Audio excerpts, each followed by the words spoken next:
Hey guys, it's Robin, RsIslandCrafts, and welcome to my craft room. This is my WiP It Wednesday video where I show you whatever I've been doing in the craft room in the past week. One of the things that I've been working on is still taming the scraps. I've been what I call processing my scraps. I've been taking maybe like a gallon Ziploc bag full, and I've been pressing them with the iron, getting them all nice and smooth, and then I've been trimming them up to put them into my storage system. So you're not going to see that, but once again, I just spent an afternoon trimming up my scraps and getting them ready for whatever project I might want to work on it with. I'm really hoping to get back to doing my 4 patches and 9 patches pretty soon. Now, while I was editing last week's video, I realized that I had finished this cowl, but I didn't show it to you because I tucked it away into its little Ziploc bag to keep any fuzzies and cat fur and whatever dust off of it, and out of sight, out of mind. Once again, once this is blocked, everything is going to lay nice and flat.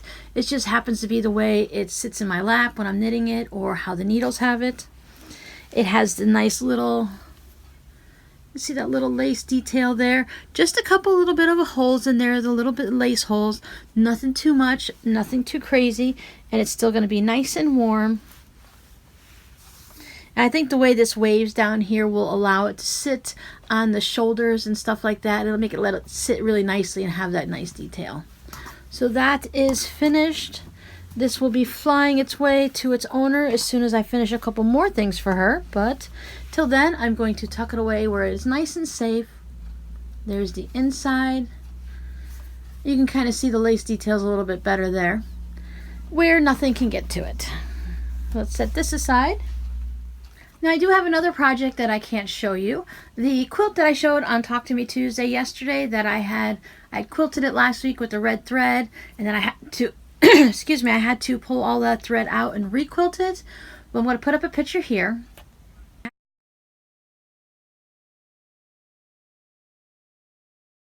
And that's been sent off to its new owner, and they're going to be getting it today, actually. No, yesterday.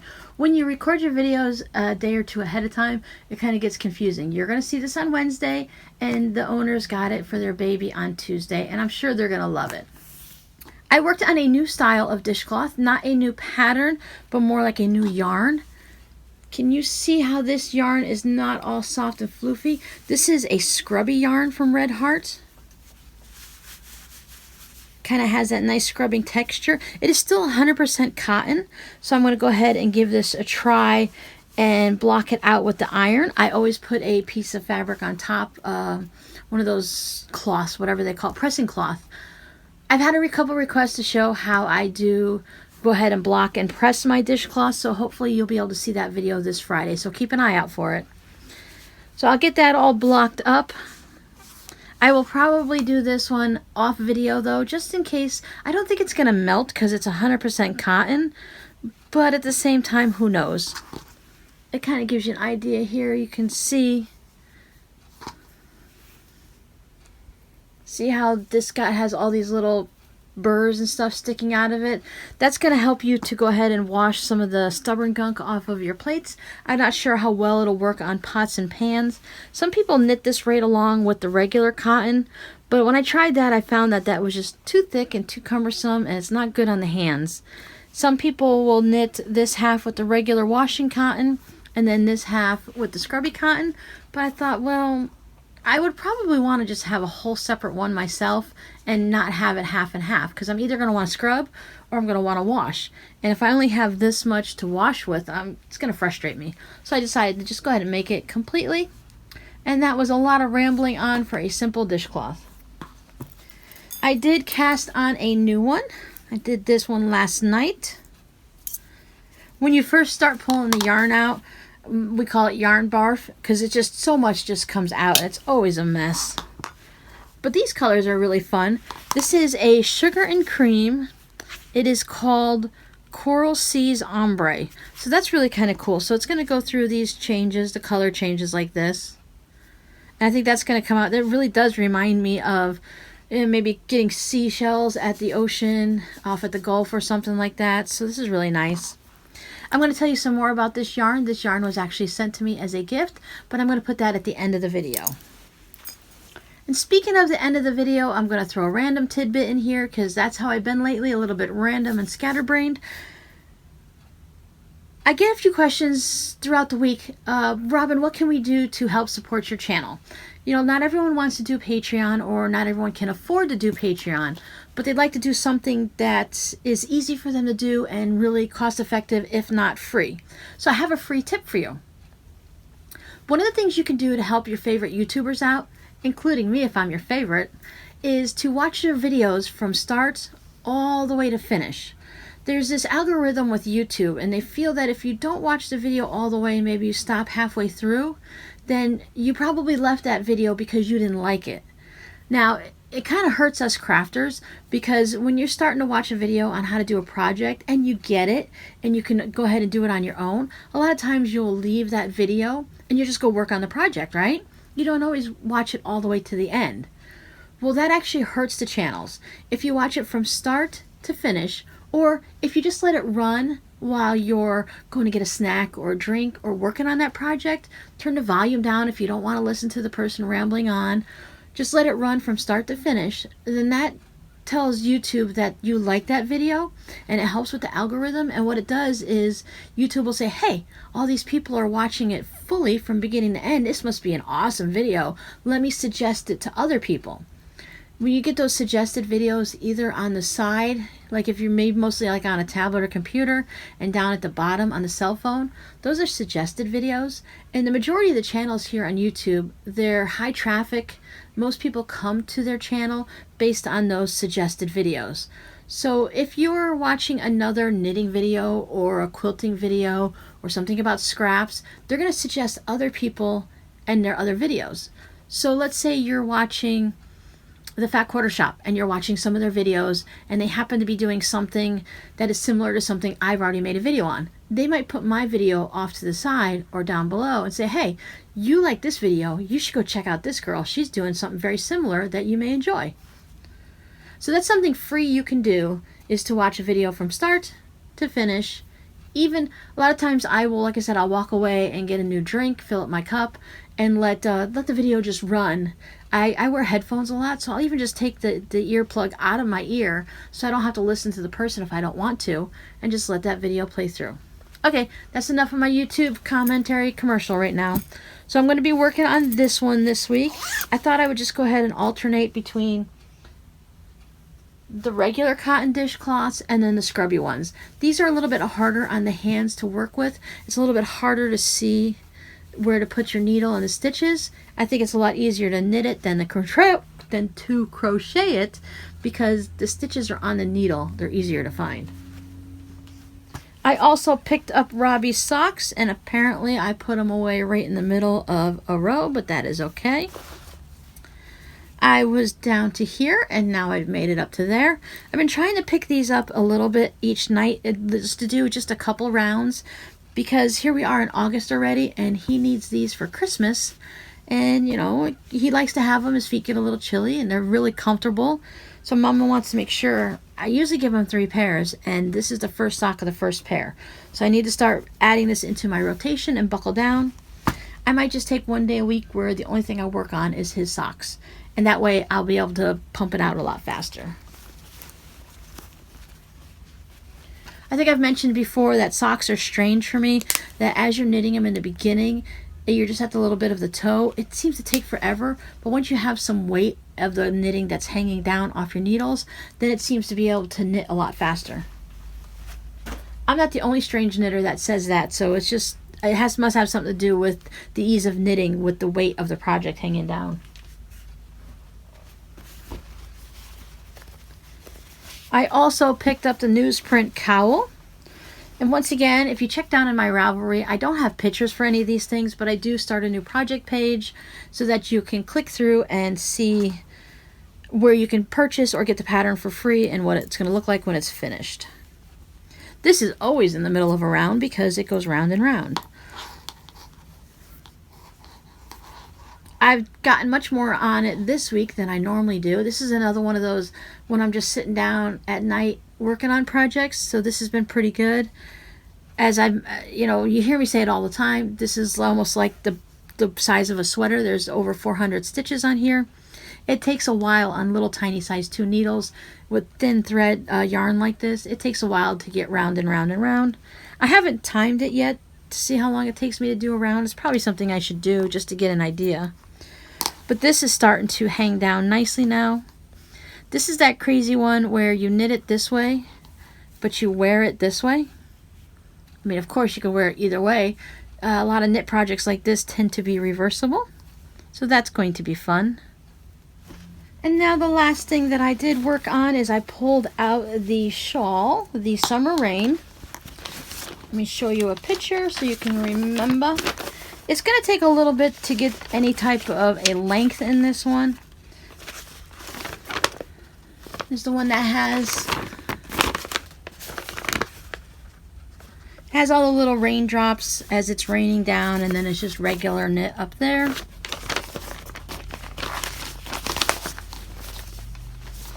On this gorgeous green yarn. I have started working on the raindrops. The last time I showed you, I had just finished up the ribbing. I didn't bother to put a stitch marker on it because it was only right to there. So I have done a few rows onto that. This is one of those projects that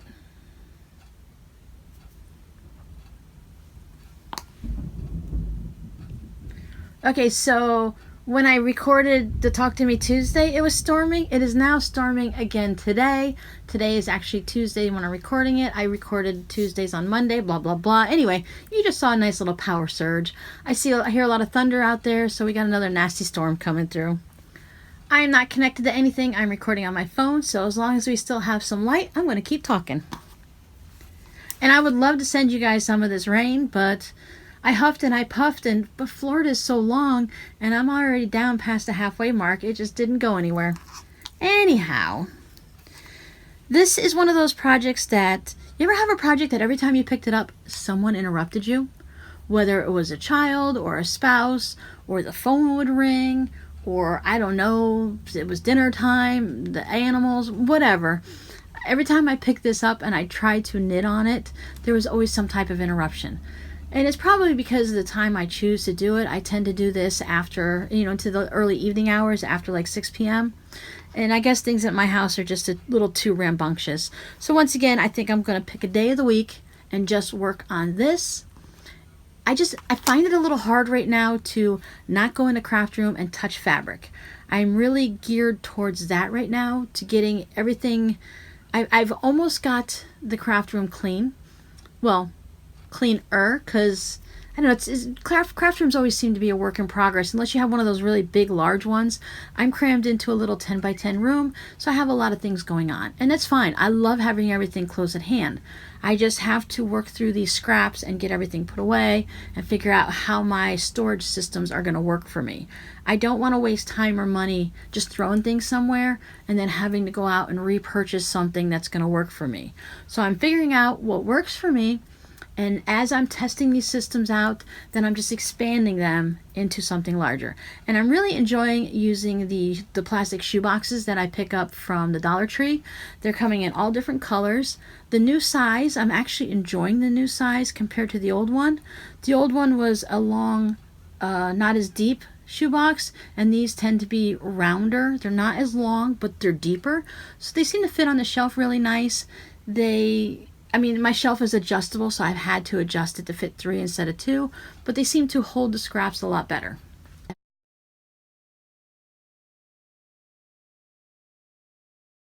Boy, you guys are really getting a rambling video today. I'm glad most of you enjoy hearing the different conversations I'm having inside my head.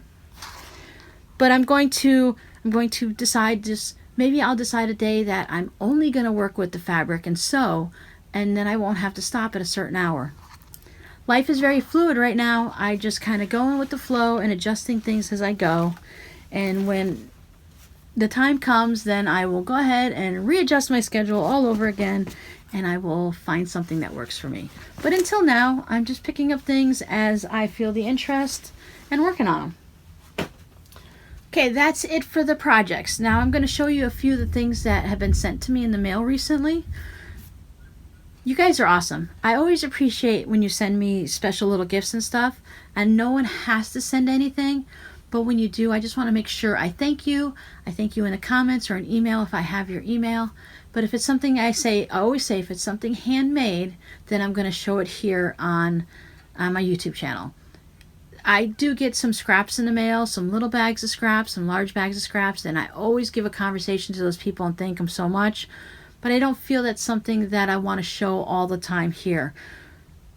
Not everyone is as spoiled as I am right now, and I really appreciate you guys, boosting my spirits and stuff. But I don't want to hurt anyone's feelings. So, let me show you what came in right now. I received 2 more Christmas blocks. These snowmen are so cute. It has a variety of novelty, cute, and adorable. It has some, geometric. I can remember words. But then it gets into the more what I consider more serious Christmas, not the fun and child related kind with all the bright colors and stuff, more the subdued adult kind of Christmas. So it has a little bit of everything in here, a nice variety. As you can see, this is like old-fashioned, the sepia tones with the Santas and stuff. Now check this out though, she did a really good job. These are from Becky. Becky, I'm sorry, I have a couple over here and I just couldn't remember who they were from. But what Becky did is before she sent them out, she went ahead and did a stay stitch all around the edge. That way, when you're handling your blocks or you're sending them in the mail, they're going to stay this shape. They're not going to get all warped and not going to fray on the edges or anything like that. It's not a necessary item. Sometimes I do it and sometimes I don't. It all depends on the block. So she did that for these blocks. They came through the mail so well, all nice and crisp. Check out, let's see if we can see this backing fabric. All the little snowflakes. I think I might have some of this fabric. I really like it. I like when a fabric is like a tone on tone, where it's white, but it's not plain white. You can still see like some snowflakes and texture in it. And it looks like that the white down the center is the same one she did on the back. So this white is going to work in almost any project you want for a white, but at the same time, it's not flat. It has a little bit of a, like I said, it gives it a little bit of a visual texture. So these are wonderful. This fabric is gorgeous. So let me set these aside. Oh, I want to show you Becky's card. Now this is just a Connections from Hallmark, a regular store-bought card, but they are doing so much nicer with cards now. They're having a more, can you see how it has like this white border, like they put this creamy beige color right on top?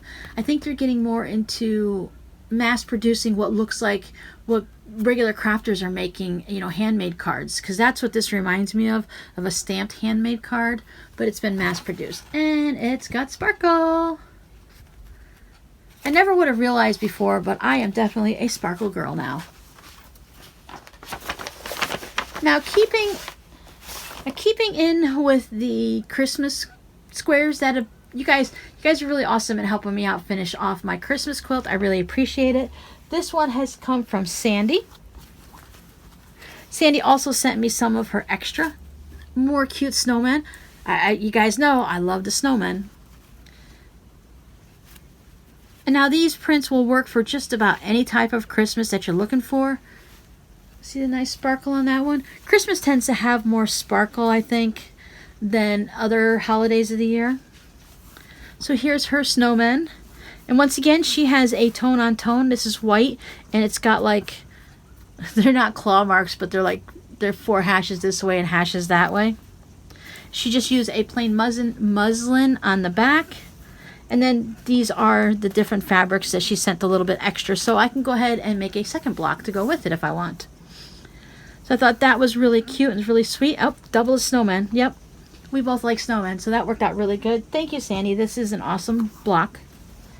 These are going to look really great with everyone else's, and we're getting pretty close to having enough. I have not made an extra one yet myself, but I really need to get on the ball and take care of that. I will be able to make a semi-matching one to go with Sandy's. Now, I mentioned that someone was nice enough to send me some of the sugar and cream yarn. I had mentioned that I hadn't gotten to Walmart yet to look for the self-striping yarn. Now, I don't believe that this is from Erica. I'm going to link to her channel up there in the iCard. She has an awesome channel. She just, this week's video that she put up, she took her crumb blocks and put them into a heart shape and put denim with it and everything. I'm going to link to that video specifically so you guys can go check it out and see another awesome way to use up your crumb blocks. You guys know, most of you that have been here for a while, that I made curtains for my craft room with the crumb blocks. And that's a lot of craziness for some people. The Erica's video, it kind of toned it down and made it nice and calm so you could use your scrap blocks without having to have enough for a king size quilt and without having it look like a craft room threw up all over your blanket, all over your quilt, I should say. But anyway, she sent this yarn for me. That's the one I started to use the dishcloth with.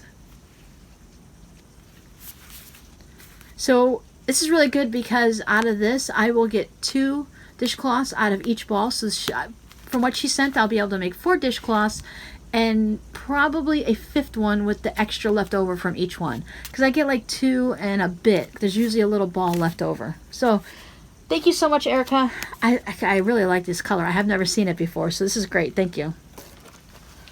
One more handmade thing to show off. Now I know that that yarn wasn't handmade, but I really want you to see Erica's channel, and I'm almost 100% thinking that it was her WiP It Wednesdays that gave me the idea to do my WiP It Wednesdays. Now this one comes from Barbara. Barbara wanted to send me a, let me double check exactly what this is. Okay, this is from a tutorial from Shabby Fabrics. She wanted to send me a hug. Instead of just a virtual hug, she couldn't be here in person to give me a big old hug. So she sent me all these hearts. This is one of those reusable, foldable shopping bags. Look at the size of this. Let's see what this measures. Including the handles, this is 18 inches wide. And it goes down to, I'd say, 20 and a half inches. And I thought this was really cool. I don't know if I watched this video or not. You can fold it all up and close it together in this elastic so you can keep it in your car, like in the little side door, or you can keep it in your purse. But as I said, what I thought was interesting is, first of all, it's not lined. So she used French seams, as they did in the pattern. I kind of like French seams, especially like on pillowcases, but it has a facing to it. So anyone who makes clothes, or even if you wear them, if you notice like in your dresses and stuff, you have that extra fabric here from the front, and that just gives it that extra stability along the edge to hold everything nice and safe. Check this out. Barb even has her own little tag there, and I thought that was really cool. I have some tags, but mine are like huge. I really kind of like this little bit small one, but RsIslandCrafts is a little bit bigger than that. Anyway, she also put a pocket in here. And she used the salvage up and along the top of the pocket to give it decoration.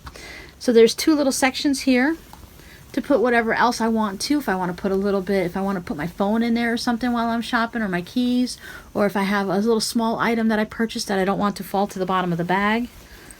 So thank you so much for this, Barb. I don't think I'm going to actually use this for grocery shopping. I think I'm going to head and put it into my, I carry a backpack purse, so I'm going to put it in my backpack. And I'm going to use this for when I go for little shoppings, like when I just run up, well, maybe little groceries, but not food. Like today I had to run up and grab some Tylenol from the store. And when I was at the grocery store, they bagged it. I'm like, no, I don't need a bag. That's okay. And they gave me the dirtiest look, like, why don't you want our plastic bags? I'm like, it's a little box. I just threw it right in my purse. But at least if I had this, then they wouldn't look at me like I was a crazy person. But this is great for going to the craft store also. So I think, like I said, I'm going to keep this in my purse. I can put several skeins of yarn in this when I go shopping.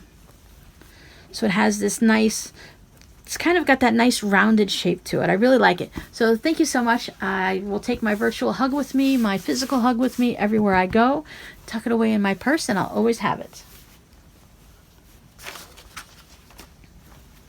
Now you guys are also getting to know me just a little too well. Barb sent some extra along for me so that I can go ahead and make one of my own. Look at this, she's already got everything all cut out, it looks like. Or some scraps, so either way, I can make a project out of this. This fabric is really cool. Yeah, no, look, it's all cut out. It's got the bottoms cut out and everything. So thank you so much. I'm all set to go ahead and make a second one, so I can keep one in my purse and I can keep an extra one in my car. So if I need to take two, I'll always have it there, but I won't have to have that bulk of carrying two of them in my purse. Although, you know, it is a decent sized backpack and they do fold up really nice and small. Oh, that's why this looks so strange. This is the facing. This is going to be this part that goes along here. It'll have a nice contrast. Because I was thinking, that's pretty small for a bag. I've never made a bag like this with a facing on it, so this is going to be fun. I'm definitely going to test that out. I'm going to make sure I put this somewhere safe and label it so that I know what it is. But see, you can just fold these up. You can do it really nice and neat. Or you can just fold it up. You can just tuck it away like this, and you're good to go. Maybe something in some manly fabrics, because, you know, sometimes men aren't going to want to take flowers or hearts with them. But if you give your husband something to take like this, your husband, boyfriend, your son, whatever, a nice cloth bag like this, that they might actually take it with them. It's small that they can just tuck it away. They can actually probably put this in their pocket if they wanted to, or just hold it, and it doesn't look like they're carrying a whole bunch of bags in their hand when they're going into the store. And I love when people use strips of fabric, the selvage that they cut off, to go ahead and use them for bows for their package, because this was like this. So I thought that was really kind of cool. I've gotten a few things where I purchased them on Etsy where they've come like that too, and I think that's just really kind of a nice little touch, and it's a great way for them to recycle that fabric and use it instead of buying some ribbon. So that's it from me this week. So what I want to know from you guys this week is, of course, if you're working on any type of fun projects, and I want to thank you guys for putting up with this extremely long WiP It Wednesday video where I rambled on about everything. But do you guys use reusable shopping bags? I have about 10 of them that I've purchased at like Walmart and Publix, our local grocery stores, that I keep in the trunk of my car. And I take those in. I find that it's easier to put. Not only is it good for the environment, I don't have all those plastic bags that are going into the trash. It is also nice because mine are kind of, you know, just a rectangular tote bag like you would see at Joann's or anywhere else like that. And I think it's really good because it stacks boxes really good and the cans go in there nicely. I can fit things in there better. I bring home less bags. When all the kids were here and I filled all 8 bags up, that would be more like 15 or 20 bags if I just used those regular Walmart bags, because they're not very sturdy and the cashier only puts so much in it. So with these, I can just stack it up, and you know, you can put several boxes of cereal or whatnot in it. You don't have to worry about it ripping through the plastic.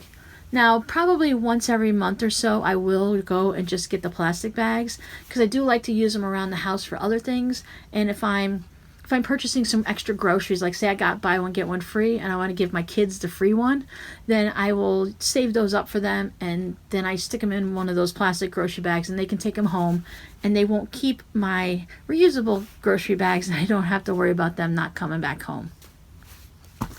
Alright guys, if you've made it all the way to the end, thank you so much, and I'll see you next time. Have a great week. Bye.